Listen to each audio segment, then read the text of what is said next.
Mga kaparokya, kamakailan niya po sa interview ng isa sa sex bomb girls na si Rochelle Pangilinan ay may big revelation po ito na kung saan ay may mga ilang producer nga po ang nilapitan po nila para i-produce ang kanilang concert. Nga lang mga kaparokya ay wala pong tumanggap at talagang nireject nga po yung offer po nila na concert na kung saan mga kaparokya nitong nagdaang araw ay talagang jam pack at sold out nga po ang kanilang concert. At nababalita nga po mga kaparokya ay magkakaroon pa po ito ng second or third round ng kanilang concert. At yan po ang ating pag-uusapan ngayon araw po. Pero bago yan mga kaparokya ay magpapakilala po muna ako sa inyo. Ako nga po pala si Mervin, the man behind Kaparokya TV. So bago natin pag-usapan ang ating main topic mga kaparokya ay may ilan po tayong pag-uusapan tulad nga po mga kaparokya ng Batang Quiapo. So namataan nga po ang poster ng Batang Quiapo sa compound nga po ng GMA Network. Matatandaan mga kaparokya, nag-part ways nga po ang TV5 at ang ABS-CBN dahil nga po mga kaparokya sa kautangan nga po ng ABS-CBN sa TV network na pag-aari nga po ni Manny V. Pangilinan. Ito pa mga kaparokya, ang senyales na lilipat nga po ang Batang Quiapo sa GMA Network. Well mga kaparokya, dalawa lang po yan.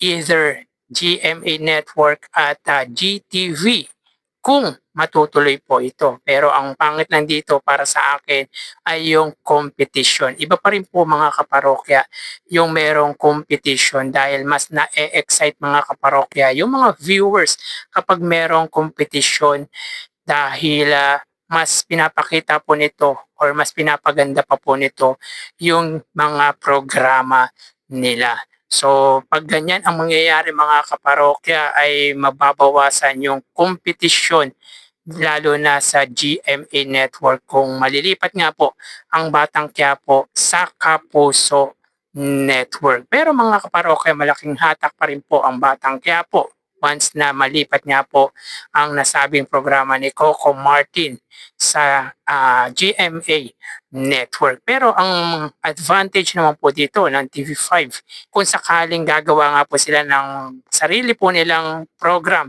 yung kita nito ay para sa kanila na lamang. At magkakaroon pa po ng exposure ang kanilang mga talent. Kahit pa sabihin po natin na hindi nag-rate yung mga programa if ever na umalis ang Batang Quiapo sa TV5, sa kanila mismo yung programa at hindi na nanghihiram pa sa ABS-CBN. So yun nga po mga kaparokya, ang desisyon naman po ito ay nasa ABS-CBN at nasa GMA Network. Kung ano man po ang desisyon nila ay wala naman pong magagawa ang viewers nito.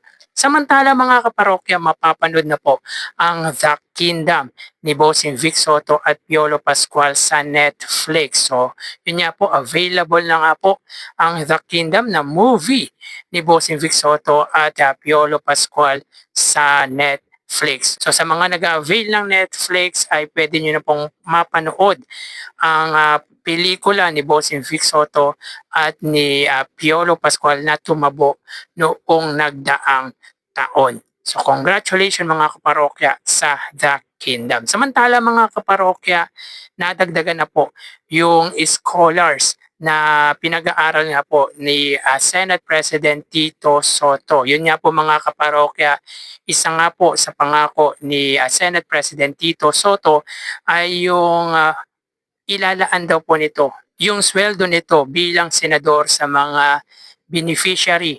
And as per sa post nito sa kanyang official Facebook page ay meron na pong 65 scholars ang Senate President sa loob po ng 5 buwan. So parami na po ng parami ang scholars na pinag-aaral na po ni Senate President Tito Soto. Yan ang magandang ginawa or yan ang isa sa magandang ginawa ni Senate President Tito Soto, ang maghanap at makatulong sa mga deserving na mga estudyante sapagkat alam naman po natin mga kaparokya na sa hirap ng buhay ay swerte na nga lang po ang makapagtapos ng pag-aaral. Kaya yung gantong programa, gantong proyekto ng isang public servant ay very significant. Talagang makabuluhan ang gantong uri or gantong klaseng programa ng isang public servant. Lalo pat alam naman po natin mga kaparokya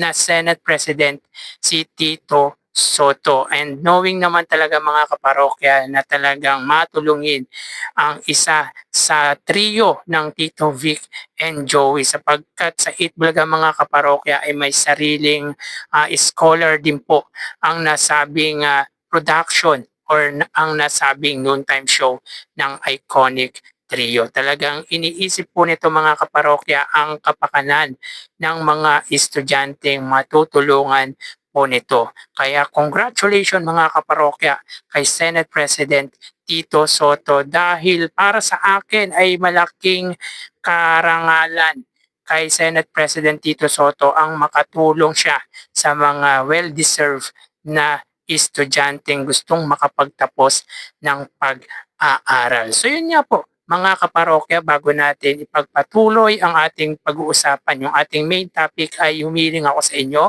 na pakisubscribe ang aking YouTube channel, pakilike and share nyo na rin sa gayon ay mas dumami pa po ang makapanood ng mga ina-upload po nating video. So yun nga po mga kaparokya, ayon sa interview ni Rochelle Pangilinan kay Boy Abunda ay marami daw po silang nilapitang producer para i-produce ang kanilang concert na mga kaparokya talagang jam pack at sold out. Kumbaga mga kaparokya talagang inabangan ng mga fans nito ang kanilang concert. Kaya for sure, ang mga producer na nilapitan ng mga ito ay sising-sisi na po or nagsisisi sila sapagkat successful nga po ang concert na ginawa nga po nila, if I'm not mistaken, sa Araneta Coliseum noong nagdaang December 4 at sa MOA Arena noong December 9 na kung saan ay may guest appearance nga po or special appearance nga po si Jose Manalo at Wally Bayola na kung saan ay nagkwento nga po ang dalawa sa mga naging experience ng Sex Bomb Girls sa Eat Bulaga at nakakatuwa mga kaparokya dahil ayon sa mga ito walang sex bomb kung hindi dahil sa Eat Bulaga at galing po yan mismo kay Rochelle Pangilinan na kasalukuyang talent po ng GMA Network. So talagang nagluluk back po sila sa tulong na gawa or ginawa sa kanila ng Eat Bulaga dahil mga kaparokya, totoo naman po ang sinabi ni Rochelle Pangilinan na kundi dahil sa Eat Bulaga ay wala pong sex bomb. Ang sex bomb mga kaparokya, ang title ng grupo ng sex bomb ay kinoin po ni Joey De Leon at talagang sobrang sumikat mga kaparokya ang sex bomb way back early 2000 na sa Eat Bulaga at talagang kumbaga sila po ang bini sa henerasyon po ngayon. Sobrang sikat po talaga ang sex bomb noong early 2000. Nga lang mga kaparokya sa hindi magandang pangyayari ay nawala nga po ito sa noontime show ng Eat Bulaga sa hindi po natin alam na kadahilanan. Bigla na lang po silang nawala sa Eat Bulaga at bigla din pong nag-announce si Vic Soto at Joey De Leon na naghanap nga po sila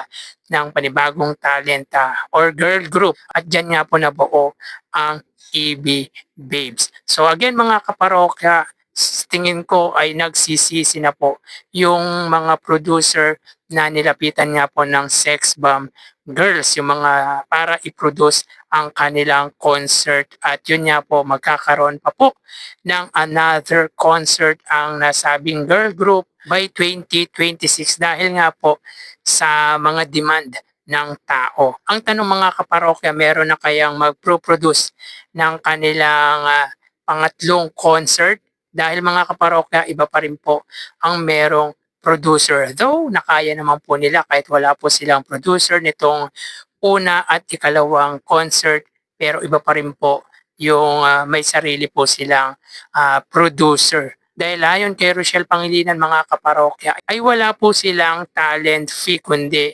pamasahe lang po ang binibigay po nila. Kaya para sa akin, hindi na po magdadalawang isip yung mga producer na i-produce ang ikatlo po nilang concert sapagkat jam pack at very successful naman po ang nangyaring concert nitong nagdaang araw. So, hanggang dito na lang po tayo mga parokya. Mag-iingat po tayo palagi. Thank you and God bless.